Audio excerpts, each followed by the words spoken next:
कहानी मानव के क्रमिक विकास की।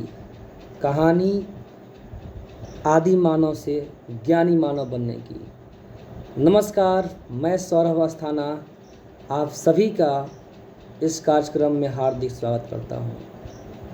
दोस्तों, आज हम पढ़ने जा रहे हैं इतिहास का एक बहुत ही महत्वपूर्ण टॉपिक, मानव का विकास, जो कि आपके परीक्षा के दृष्टिकोण से काफ़ी महत्वपूर्ण है। आज हम इसमें इसके अवधारणात्मक और तथ्यात्मक दोनों पहलुओं पर चर्चा करेंगे। उम्मीद है कि ये सीरीज आपको काफ़ी पसंद आएगी। तो चलिए शुरू करते हैं मानव के क्रमिक विकास की कहानी।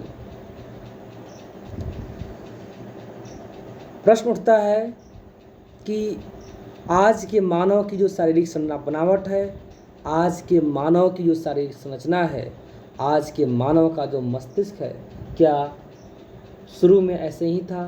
क्या प्राचीन काल में भी ऐसे ही था? तो इसका उत्तर हम अतीत के कालखंडों में ढूंढते हैं। हम बातें करते हैं पुराणों से, तो पुराण हमें बताता है, पुराण जो कि हिंदू का एक बहुत ही महत्वपूर्ण ग्रंथ है। तो हिंदू धर्म के अनुसार हिंदू धर्म के लोग मानते हैं कि इस धरती पर जन्म लेने वाला जो पहला मानव है उसका नाम है मनु। क्या नाम है उसका? मनु। हिंदू धर्म के लोग मानते हैं कि इस धरती पर मानव उत्पत्ति मनु से हुई है। वहीं अगर इस्लाम धर्म की बात करें तो इस्लाम धर्म के लोग आदम और हव्वा से मानव उत्पत्ति की बातें करते हैं। वहीं दूसरी ओर ईसाई धर्म के लोग मानते हैं कि मानव की उत्पत्ति एडम और ईव से हुई है। लेकिन ये सारी जो बातें हैं यह 1859 से पहले की थी। 1859 से पहले मानव विकास की जो व्याख्या हुई थी वह धार्मिक परंपराओं पर आधारित थी। लेकिन 1859 में एक बहुत ही बड़े वैज्ञानिक हुए जिनका नाम था चार्ल्स डार्विन। क्या नाम था? डार्विन। डार्विन ने अपने पुस्तक ओरिजिन ऑफ स्पीसीज में, किसमें? ओरिजिन माफ़ कीजिएगा, ओरिजिन होता है,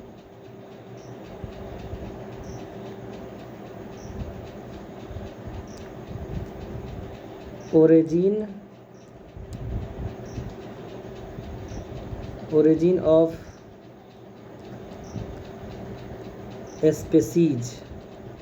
स्पीसीज में बताया है कि आज के मानव की जो शारीरिक बनावट है, आज के मानव की जो शारीरिक संरचना है, आज के मानव के जो मस्तिष्क की क्षमता है, वह एक क्रमिक विकास की प्रक्रिया से गुजरते हुए हुआ है। आज के मनुष्य का जो शरीर है, आज के मनुष्य का जो मस्तिष्क है, वह विकास की प्रक्रिया से गुजरकर आज के स्वरूप धारण किया है। आज के मानव को क्या कहा जाता है? होमो सैपियंस कहा जाता है। क्या कहा जाता है? होमो सैपियंस, जो विकास के कई चरणों से गुजरते हुए एक स्वरूप धारण किया है। ठीक है। और डार्विन के इसी विचार को 1863 में एक और वैज्ञानिक जिनका नाम है हक्सले। क्या नाम है? हक्सले। डार्विन के इसी विचार का समर्थन करते हैं हक्सले, और हक्सले भी बताते हैं कि मानव का जो विकास है, मानव की जो उत्पत्ति है, वह धार्मिक परंपराओं पर आधारित न होकर क्रमिक विकास की प्रक्रिया से गुजरते हुए आज के स्वरूप धारण किया है। अगर हम बात करें इस पृथ्वी पर जन्म लेने वाला जो पहला मानव है, वो उसका नाम है रामापिथेकस। इस पृथ्वी पर जन्म लेने वाला जो पहला मानव था उसका नाम था रामापिथेकस। रामापिथेकस जो कि 4 पैरों पर चलता था। ठीक है। रामापिथेकस जो कि 4 पैरों पर चलता था, और इसका जो काल है, इसका काल 1.4 करोड़ वर्ष पूर्व है। तो इस धरती पर मानव, जो पहला मानव जिसका नाम रामापिथेकस है, उसने आज से लगभग 1.4 करोड़ वर्ष पूर्व जन्म लिया था। ऐसा माना जाता है, वैज्ञानिकों का मानना है कि इस धरती पर जन्म लेने वाला जो पहला मानव था उसने सबसे पहले अफ्रीका में जन्म लिया था। कहाँ जन्म लिया था? अफ्रीका में। तो मानव की आदि स्थल ही अफ्रीका को कहा जाता है। मानव की सबसे पहले मानव की जो आदि जन्म स्थली है वो किसको कहा जाता है? अफ्रीका को कहा जाता है। तो सबसे पहले मानव ने कहाँ जन्म लिया? तो अफ्रीका में जन्म लिया। सबसे पहला मानव कौन था? रामापिथेकस मानव था।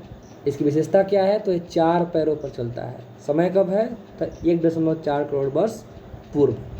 ठीक है।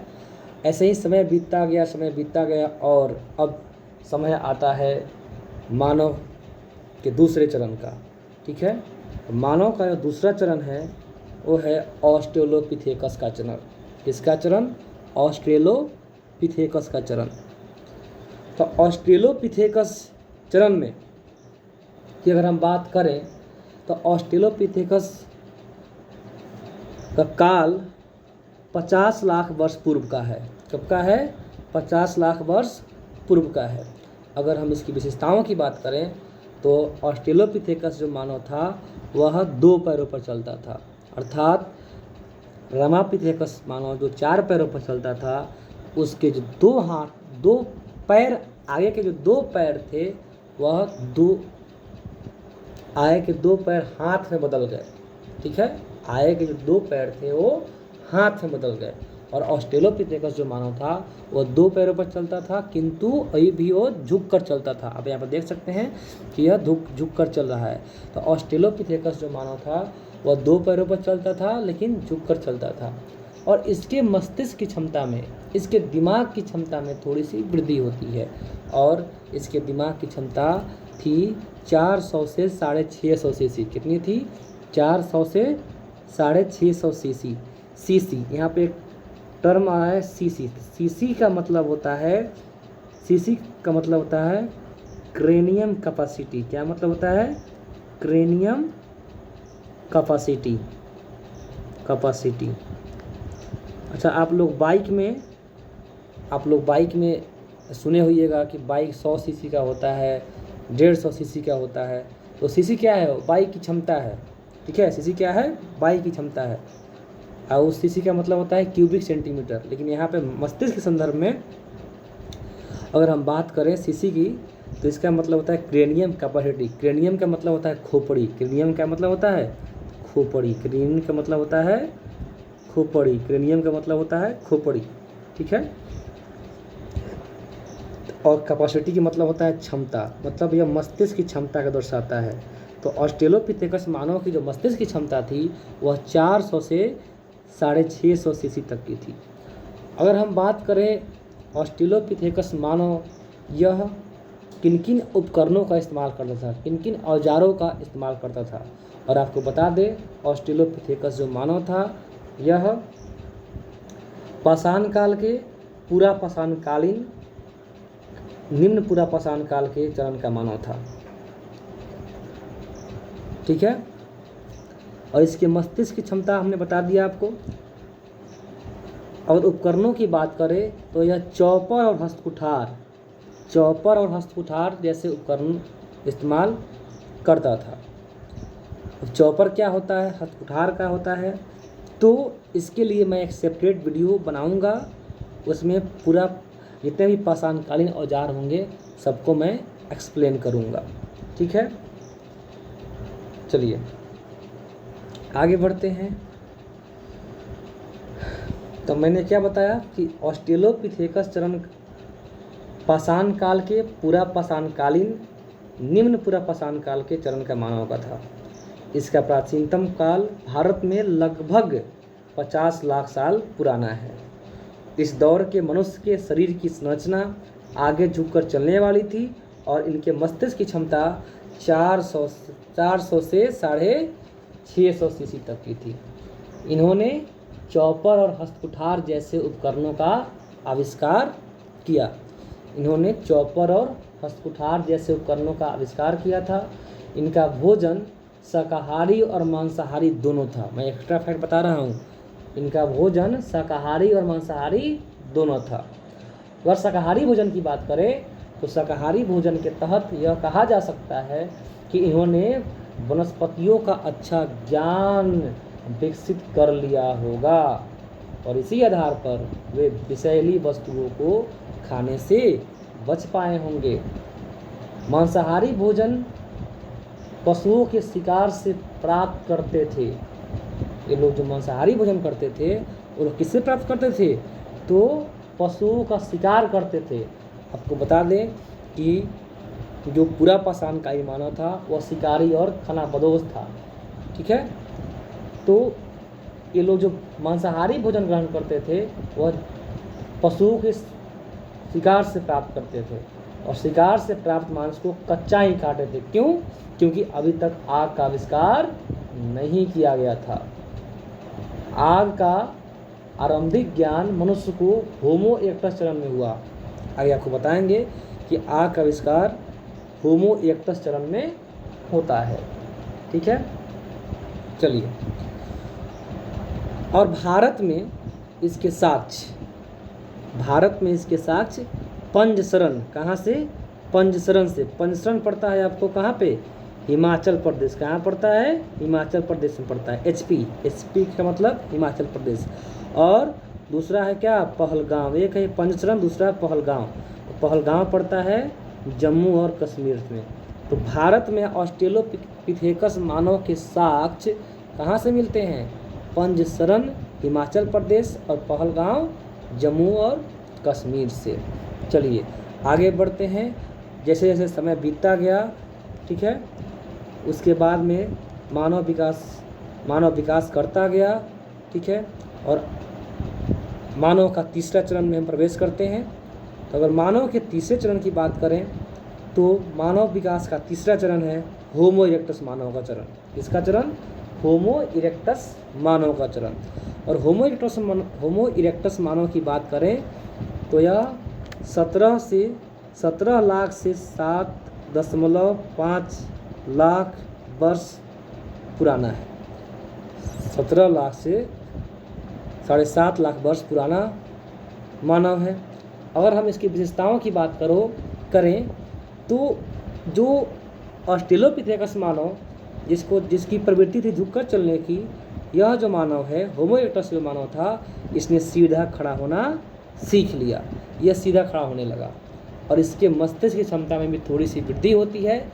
इसकी मस्तिष्क की क्षमता 650 से 1000 सीसी तक पहुंच जाती है। अगर उपकरणों की बात करें तो यह हस्तकुठार और विदर्नी जैसे उपकरणों का इस्तेमाल किया करता था। मैंने अभी भी बताया था आपको कि हस्तकुठार और विदर्नी जितने भी पाषाणकालीन, ठीक है, जितने भी पाषाणकालीन औजार हैं, उपकरण हैं, मैं इसका एक सेपरेट वीडियो बनाकर डालूंगा, उसमें डिटेल रहेगा इसमें। ऐसे आपको जानकारी के लिए बता दूं कि विदर्नी जो था, विदर्नी का इस्तेमाल चीरने के लिए होता था। किसके लिए? चीरने का। विदर्नी का इस्तेमाल किसके लिए होता था? चीरने के लिए होता था। किसके लिए? चीरने के लिए। एक मिनट रुकिए, इसका हम साइज छोटा कर देते हैं तो ज़्यादा दिख रहा है। ठीक है, चलिए। और सबसे महत्वपूर्ण बात कि होमो इरेक्टस मानव ने ही आग की शुरुआत की थी। ठीक है, होमो इरेक्टस मानव ने ही आग की शुरुआत की थी।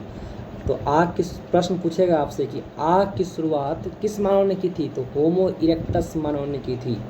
ठीक है, और आग का जो आविष्कार हुआ था, वह आग का आविष्कार, अगर आग के आविष्कार की बात करें, आग के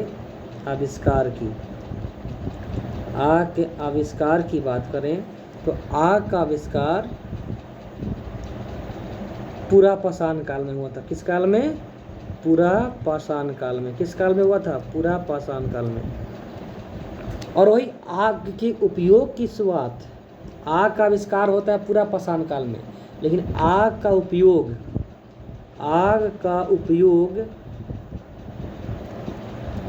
नवपाषाण काल से होता है। ये दोनों दो प्रश्न हैं।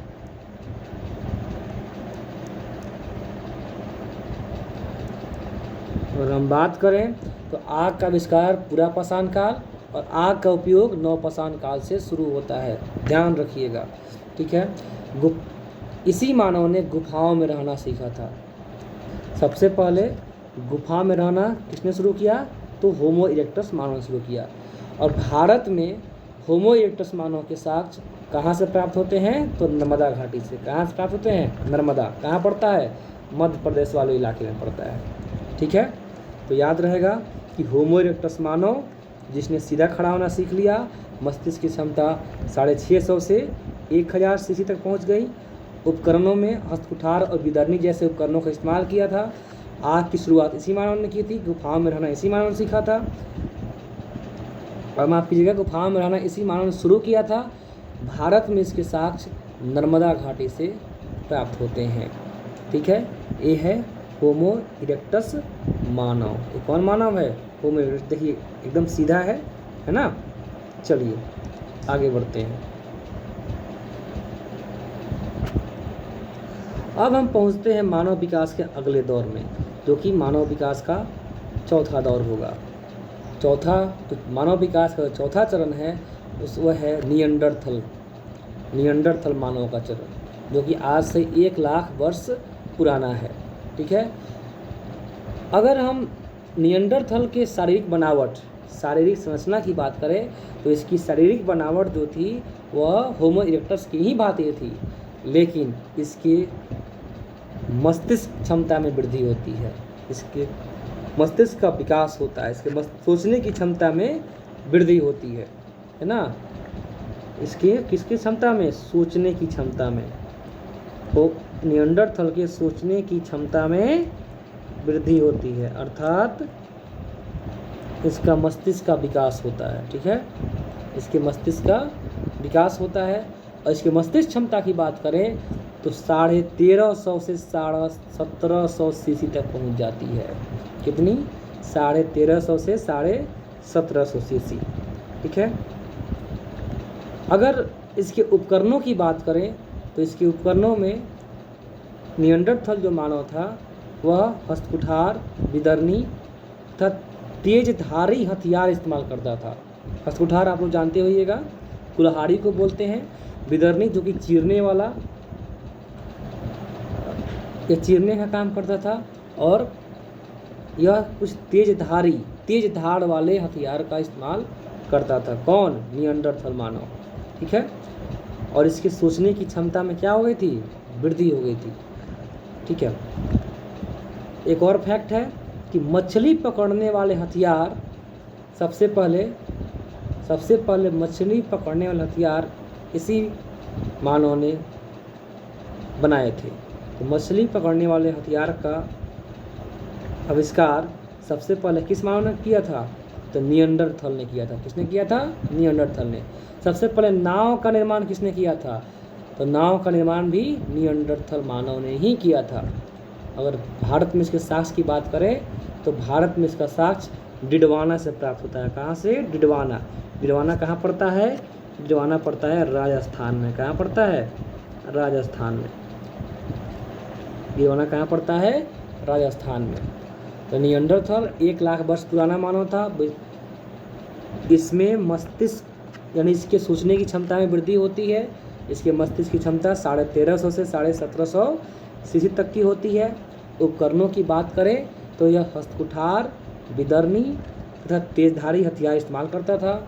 इसने मछली पकड़ने वाले यंत्र बनाए, नाव का निर्माण किया। भारत में इसके साथ डिडवाना राजस्थान से प्राप्त होते हैं। ये है क्या? ये है नियंडरथल मानव। ये कौन मानव है? नियंडरथल मानव है। ठीक है। चलिए और एक और बात इसमें मैं बता दूं आपको कि नियंडरथल जो मानव था वह मध्य पुरापाषाणी काल का मानव था। नियंडरथल जो मानव था वह मध्य पुरापाषाणी काल का मध्य पुरापाषाण काल का मानव था। मध्य पाषाण काल का मानव था। कौन? निएंडरथल। इसके पहले जितने भी मानव थे वो पूरा पाषाण काल के मानव थे, चाहे वह रामापिथेकस हो, चाहे ऑस्ट्रेलोपिथेकस हो, चाहे होमो इरेक्टस हो। ठीक है, होमो इरेक्टस, रामापिथेकस और ऑस्ट्रेलोपिथेकस ये पूरा पाषाणकालीन मानव थे, जबकि निएंडरथल जो था वह मध्य पूरा पाषाणकालीन मानव था। इस बात को ध्यान में रखना है। ठीक है, अब बढ़ते हैं मानव विकास के अगले चरण की ओर।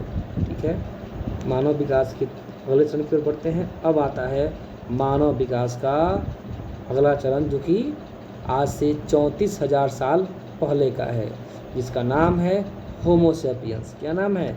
Homo sapiens. हम लोग क्या हैं? अभी का जो मनुष्य है, आज का जो मनुष्य है, उसका नाम क्या है? होमो सैपियंस है। ठीक है, आप लोग पढ़े होइएगा कि मनुष्य का, आज के मनुष्य का वैज्ञानिक नाम, तो आज के मनुष्य का वैज्ञानिक नाम होमो सैपियंस है। ठीक है, तो आज के मनुष्य का जो, और आज के मनुष्य की हम बात करें तो आज के मनुष्य को हम होमो सैपियंस कहते हैं। इसकी विशेषता है, जैसे कि आपने पिछले स्लाइड में देखा होगा कि ये निएंडरथल मानव है, तो निएंडरथल मानव के गर्दन का विकास नहीं हुआ है। निएंडरथल मानव का गर्दन जो है वह शरीर से अटैच्ड है ना, शरीर से लगा हुआ है, शरीर से जुड़ा हुआ है, इसके गर्दन का विकास नहीं हुआ है। तो इसमें होमो इरेक्टस, माफ कीजिएगा, होमो सैपियंस और निएंडरथल मानव की एक ही अंतर है कि होमो सैपियंस मानव में गर्दन का विकास होता है। ठीक है, गर्दन का विकास होता है। इसके मस्तिष्क की क्षमता में निएंडरथल की ही भांति है। जितनी मस्तिष्क की क्षमता निएंडरथल की है, उतनी ही मस्तिष्क की क्षमता किसकी है? होमो सैपियंस की है। तो निएंडरथल की मस्तिष्क की क्षमता कितनी थी? इसके मस्तिष्क की क्षमता थी 1350 से लेकर के 1750 सीसी। कितनी थी? 1350 से 1750 सीसी थी। इसकी शुरुआत पूरा पाषाण काल के उच्च पूरा पाषाण काल से देखने को मिलती है। ठीक है, यह पूरा पाषाण काल के उच्च पूरा पाषाण काल का मानव था। मतलब होमो सैपियंस की शुरुआत होती है, होमो सैपियंस जो मानव है वह पूरा पाषाण काल के अंतर्गत उच्च पूरा पाषाण कालीन मानव है। अगर हम पाषाण काल की बात करें तो पाषाण काल को 3 खंडों में बांटते हैं। एक है पूरा पाषाण, एक है मध्य पाषाण और एक है नव पाषाण। ठीक है, और उसमें पूरा पाषाण को भी 3 पार्ट में बांटते हैं। एक है निम्न पूरा पाषाण, एक है मध्य पूरा पाषाण और तीसरा है उच्च पूरा पाषाण। तो जो होमो सैपियंस है वह पूरा पाषाण काल के अंतर्गत उच्च पूरा पाषाण कालीन मानव है। ठीक है, तो इस प्रकार आज हमने देखा मानव के क्रमिक विकास की प्रक्रिया। ठीक है, जो कि रामापिथेकस से गुजरते हुए होमो सैपियंस के चरण तक पहुंची है। ठीक है, आज हमने इसके महत्वपूर्ण आयामों पर चर्चा किया। ठीक है, थोड़ा सा हम आगे बढ़ते हैं और देखते हैं सुपर 40। ठीक है, सुपर 40 आपके लिए बहुत कुछ लेकर आया है। बिहार पुलिस और एमटीएस का बैच सुबह में 7 से 9 और शाम में 4 से 6। 7 से 9 जीएस का क्लास चलता है, सुबह 4 से 5 साइंस का और 5 से 6 मैथ्स का क्लास चलता है। बिहार दरोगा के लिए यहाँ पे 9 से 10 AM लिखा गया है, लेकिन 9 से 10 AM नहीं है, इसमें परिवर्तन किया गया है। अब यह बैच जो चल रहा है बिहार दरोगा का, यह बैच चल रहा है 10 AM to 11:30 AM।